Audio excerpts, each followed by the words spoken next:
What if the greatest trick the Matrix ever played wasn't convincing you that the world is real, but convincing you that everyone walking inside it is actually human?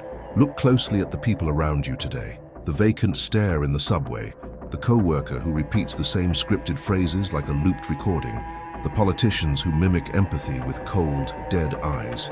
Ancient texts warned us of this exact moment. They said that a time would come when the spiritless would outnumber the spirited, creating a counterfeit reality designed to put the few remaining souls into a permanent coma. Deep inside this video lies the secret to identifying who is real and who is merely a biological simulation. By the end of this broadcast, you will possess the forbidden diagnostic tool, the exact psychological and spiritual markers to see the mask of sanity for what it truly is. We are not talking about science fiction. The Gnostics called them the Helics, beings made purely of matter.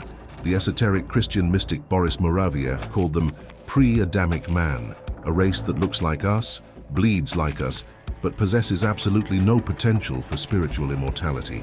They are the background operating system of this dimension. In 1941, psychologist Hervey Cleckley clinically described them as possessing all the mask of a robust mental health, yet internally they are zero, void, a simulation of a person. And the most terrifying part, the modern world, with its moral relativism and hedonistic obsession, was specifically engineered to be their paradise and your prison. Are you ready to see the face behind the mask? To understand the gravity of what we are facing, we must first shatter a comfortable illusion that you have held since childhood. You were taught that every human being possesses a soul, a divine, immortal spark that connects them to the source. We like to believe this because it makes us feel safe, it makes us feel connected. But what if I told you that this belief is the primary mechanism of your enslavement? In the secret oral traditions of Eastern Orthodoxy, preserved and later revealed by the Russian esotericist Boris Moraviev in his monumental work, Gnosis, a disturbing anthropology is presented.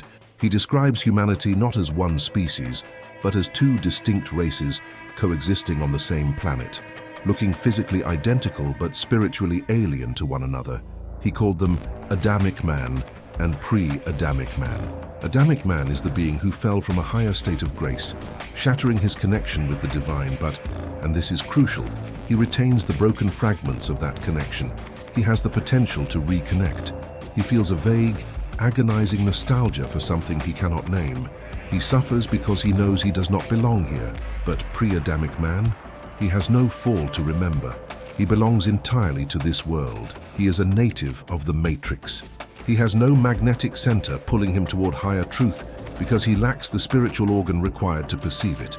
Imagine for a moment a person who has perfect pitch and can hear a symphony, standing next to a person who is tone deaf but has memorized the sheet music. The tone-deaf person can discuss the notes, he can critique the structure, he can even teach the theory of music, but he has never felt the vibration of the melody in his bones. This is the pre-Adamic condition. They are masters of mimicry. They learn the language of emotion, the language of ethics, the language of love, not by feeling it, but by observing you. They are the ultimate chameleons, adopting whatever personality, ideology, or social mask is required to survive and thrive in the material world. But when you try to connect with them on a level of deep coherence, when you try to touch the core of their being, you slip. There is no friction. There is no there. It is like trying to grasp smoke. You have likely felt this in your own life. Think of that person you know who seems to change their entire personality based on who they are trying to impress. One moment they are a devout conservative, the next a radical progressive. Not because they evolved, but because they downloaded a new script. There is no internal coherence, because there is no sovereign I governing their psyche. They are a legion of little E's, shifting with the wind of social advantage. This lack of a central permanent self is what the famous psychoanalyst Erich Fromm described as the marketing orientation. In his critique of modern society, Fromm observed that modern man experiences himself not as a man, with love, fear, and convictions, but as a commodity to be sold. His self is indistinguishable from the role he plays. If the market demands kindness, he is kind. If the market demands ruthlessness, he is ruthless. He is not immoral.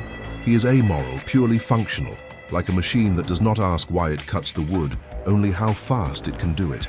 And here lies the first terrifying twist in our investigation.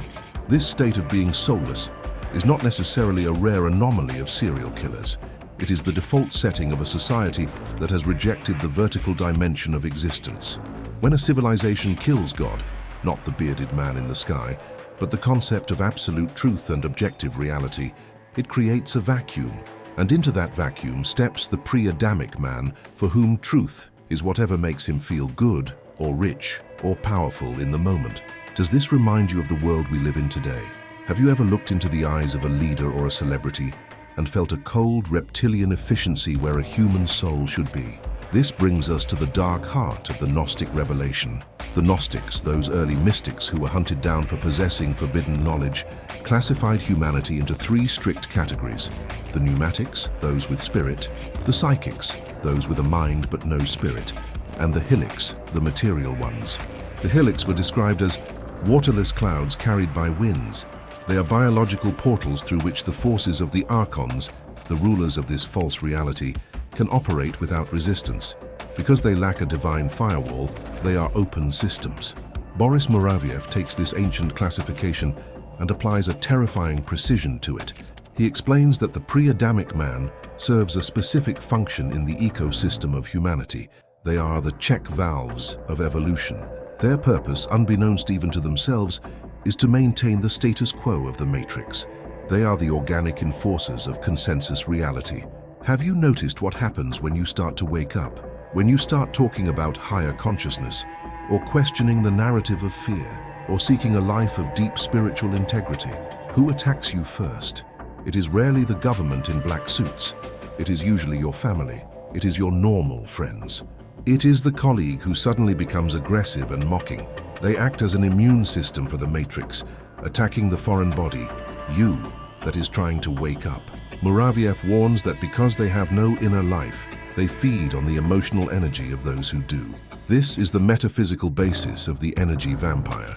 They provoke reactions in you because your reaction is the only thing that makes them feel real. Your anger, your sadness, your confusion gives them a temporary jolt of vitality.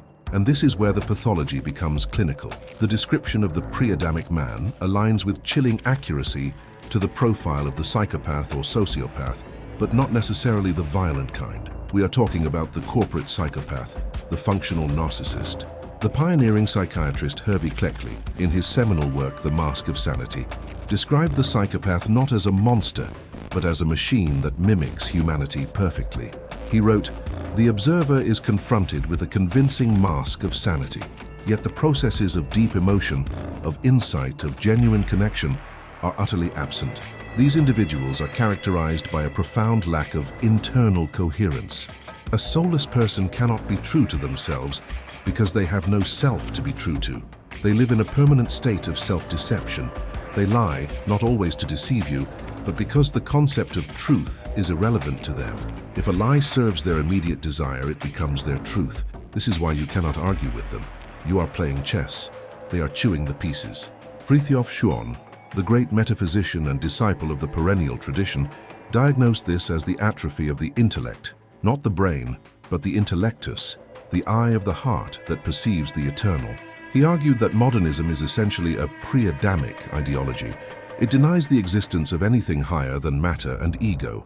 By promoting relativism, the idea that my truth is different from your truth, modern culture validates the soulless state. It tells the organic portal, you are perfect as you are, there is no higher standard to reach. Satisfy your appetites, consume, obey.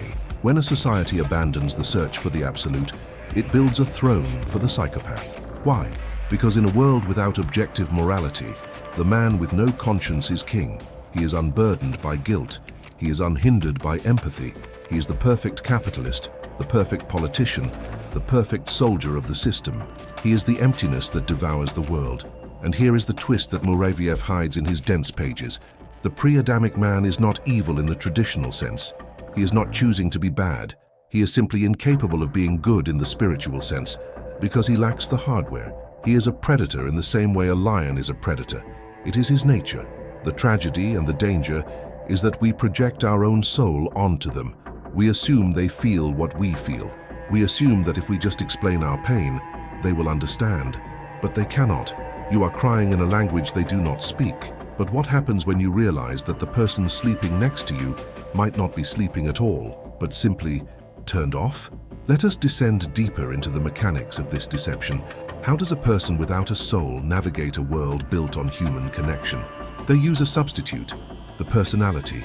In esoteric psychology, there is a brutal distinction between essence and personality. Essence is what you are born with. It is your raw, divine potential, your unique spiritual signature. Personality is what you acquire. It is the mask you wear, the habits you learn, the defense mechanisms you build. For the Adamic man, the potential initiate, the goal of life is to make the personality serve the essence, to crack the shell so the light can shine through. But for the soulless, for the organic portal, there is only personality. There is only the shell. Their entire existence is a construction of external influences.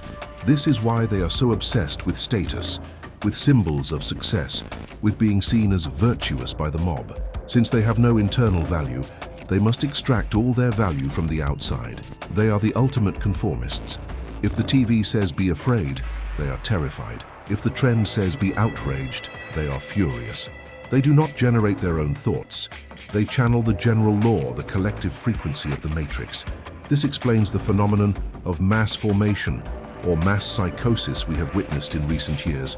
Why do millions of people suddenly, in lockstep, adopt the exact same irrational behavior, repeat the same slogans, and attack anyone who dissents? Because they are networked. They are nodes in a hive mind. The organic portal does not think, it downloads. And this leads us to the terrifying concept of post-truth sociopathy. A person who has no core cannot be honest. To be honest requires a unified self that stands by its word. But the organic portal is fragmented. Today they love you because you provide them with validation. Tomorrow they discard you because you challenge their mask. And in their mind, they have done nothing wrong. They rewrite their own memory to justify their actions. Gaslighting is not just a tactic for them. It is their cognitive survival strategy. If they acknowledged reality, their fragile artificial self would collapse. Philosopher and mystic Simone Weil spoke of gravity and grace. Gravity is the force that pulls everything down into matter, into selfishness, into mechanical reaction. Grace is the force that pulls us up. The soulless are subject only to gravity. They will always take the path of least resistance. They will always choose comfort over truth. And this is why they are dangerous. Not because they are plotting against you in a dark room, but because when the crunch comes, when history demands courage, sacrifice, and integrity, they will fold, they will betray, they will do whatever the authority tells them to do to stay safe. In the 1920s, Gurdjieff warned his students, "A good deal of the people you see on the street are already dead inside. They are machines, but they are machines that can kill." This is the grim reality of the pre-Adamic condition. They are the background actors who can turn into Agent Smith the moment you threaten the illusion. But there is a scientific validation to this that is often overlooked. Modern neuroscience has discovered that psychopathic brains have a physical difference in the paralimbic system, the circuit responsible for emotion and empathy. It is less active. It is dark. When shown images of suffering, their brain does not light up with compassion. It lights up with curiosity or indifference. They are hardwired for separation. Now pause and ask yourself, how many times have you poured your heart out to someone, explaining your deepest fears, your spiritual longing, only to have them look at you with a glazed expression and change the subject to the weather, or sports, or some petty gossip? You walked away feeling drained, confused, and heavy. That heaviness was the friction of your soul scraping against a void. You were trying to resonate with a vacuum. The next document I'm about to show you was removed from the public library of Alexandria before it burned, but its echo remains in the forbidden Gospels. Have you ever felt a sudden, inexplicable exhaustion the moment a specific person walks into the room? Let us confront the most uncomfortable implication of the Moraviev texts. The idea that these two races, the Adamic and the pre-Adamic, have been interbreeding for thousands of years. This means that the wheat and the tares are not just growing in the same field, they are growing in the same families. It is possible, even likely, that you have pre-Adamic DNA in your lineage. It is possible that your parents, your siblings, or your partner operate on this purely mechanical level. This creates the ultimate spiritual battlefield, the home. The Gnostics taught that the first archon is often the father or the mother, who tries to crush the divine spark in the child, forcing them to conform to the material world. Stop dreaming, they say. Be practical, get a job, buy things, die. This is the voice of the pre-Adamic current trying to drown the Adamic potential. But why? Why does the universe allow this? Why create a race of hollow men? The esoteric answer is mind-blowing. They are the resistance weights in the gym of consciousness. If everyone were awake, if everyone were loving and soulful, there would be no friction. And without friction, there is no fire. Without the resistance of the lie, you would never be forced to find the truth. The organic portal exists to test you. They are the examiners in the school of life. They force you to develop patience, discernment, and self-reliance. If you can maintain your center, your love, and your integrity in the face of their emptiness, you solidify your own soul. You crystallize. But if you fall into their game, if you react with hate, if you try to fix them or force them to be what they cannot be, you lose. You become like them. You are dragged down by their gravity. Modern society, however, has inverted this relationship. Instead of the soulless serving as a test for the spirited, the system has made the soulless the role models. Look at our culture of celebrity. We worship people who are essentially high-functioning narcissists.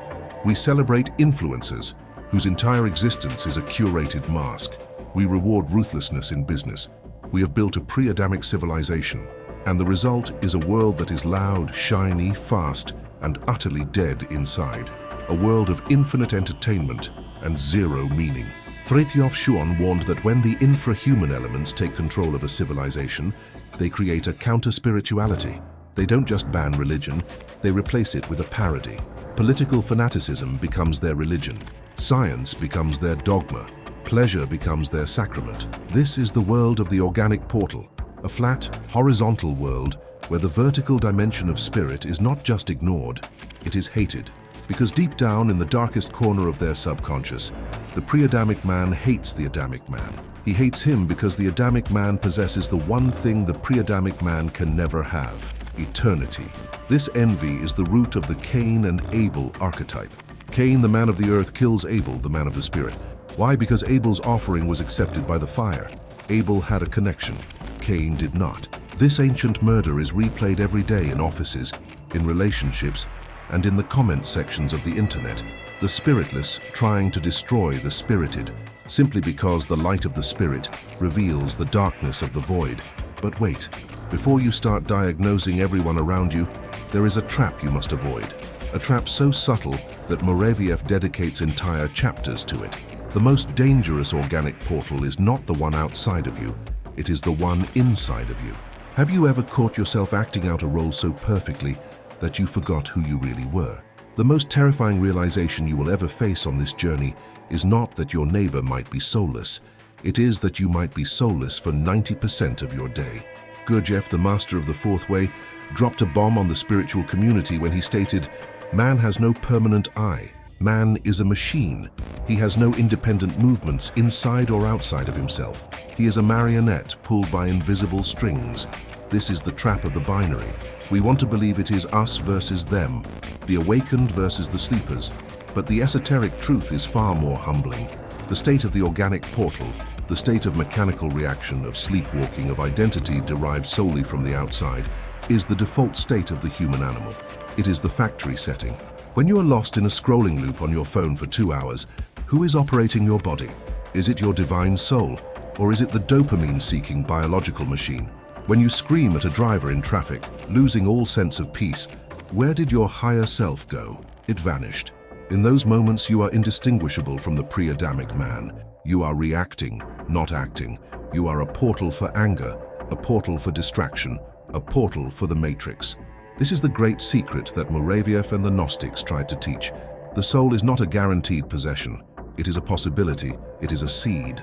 And like any seed, if it is not watered with the fire of attention and the water of truth, it will rot.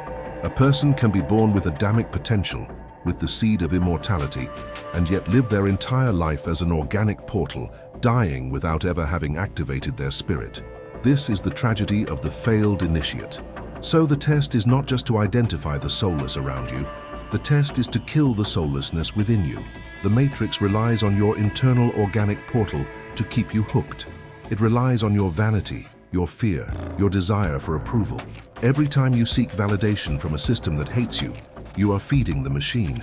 Every time you lie to yourself to feel comfortable, you are solidifying the mask. Science confirms this mechanical nature through the study of automaticity. Neuroscientists estimate that 95% of our daily cognitive activity is unconscious. We are on autopilot. We are, biologically speaking, zombies with brief flashes of lucidity. The difference between the Adamic man and the pre-Adamic man is that the Adamic man knows he is asleep and fights to wake up. The pre-Adamic man loves the sleep because the sleep is all there is. This leads to the concept of crystallization.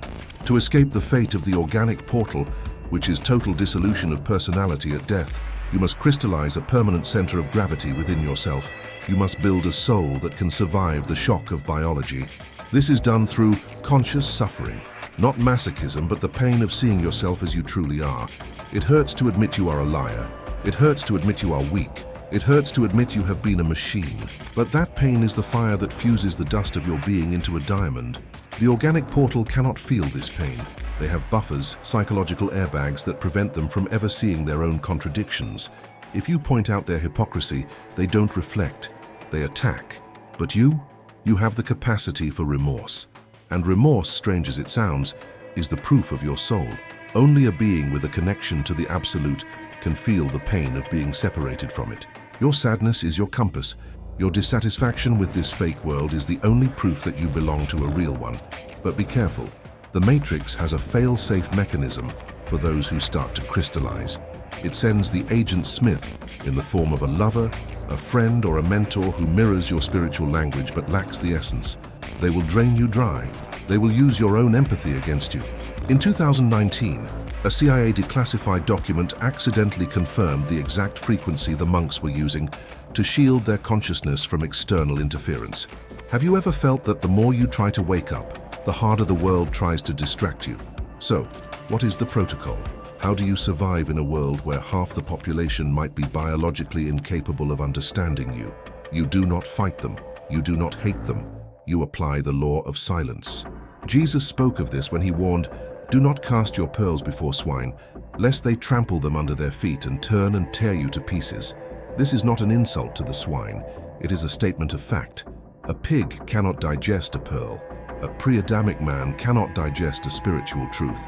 When you share your deepest revelations, your fears, your dreams with an organic portal, you are violating a cosmic law.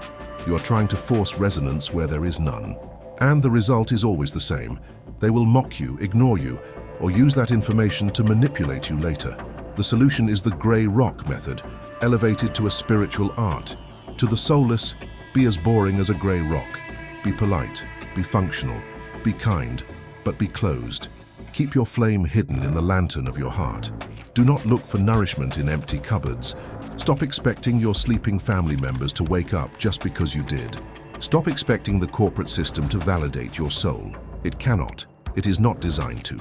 You must become your own source of validation. You must become a sovereign entity that generates its own light, independent of the reflection of others. This is the ultimate freedom. When you accept that some people are simply part of the scenery, necessary for the plot perhaps, but not fellow actors in the same play, you stop being angry at them. You don't hate the rain for being wet. You don't hate the stone for being hard. You don't hate the organic portal for being empty. You accept nature as it is, and in that acceptance, you are free. You reclaim the energy you wasted trying to change them and use it to build your own bridge to the infinite. The Gnostics believe that when a pneumatic soul finally wakes up and sees the Matrix for what it is, a counterfeit reality populated by phantoms, the Archons lose their power. The fear dissolves, because you realize that you are a lion walking among sheep, not to eat them, but to realize that their bleating can no longer dictate your roar. We are living in the time of the harvest. The separation of the wheat from the chaff is happening right now, in real time. The pressure of the world is crushing the chaff, but it is refining the wheat. Which one are you? The fact that you are still here listening to a voice in the dark, asking questions that have no easy answers, suggests that the spark is alive in you. But a spark is not a fire. A spark can be stomped out. It is your duty, your only real duty in this life, to guard that spark until it becomes a flame that no wind can extinguish. Look at the screen. Look at your life. The test is not coming. The test is here. Every interaction is a choice. Will you react like a machine or will you respond like a soul? The mask is slipping. The reality is fracturing. And now you know what you are looking at. If this knowledge has pierced the veil for you, if you feel the resonance of a truth that has been hidden for centuries, then prove it. Not to me, but to yourself. Subscribe to the channel, not to join a crowd, but to join a remnant of those who refuse to sleep. Share this video with the one person you know is real. And tell me in the comments, have you ever looked into the eyes of a stranger and known instantly that there was nobody home? The hunt for the mystery is over. The hunt for your soul has just begun.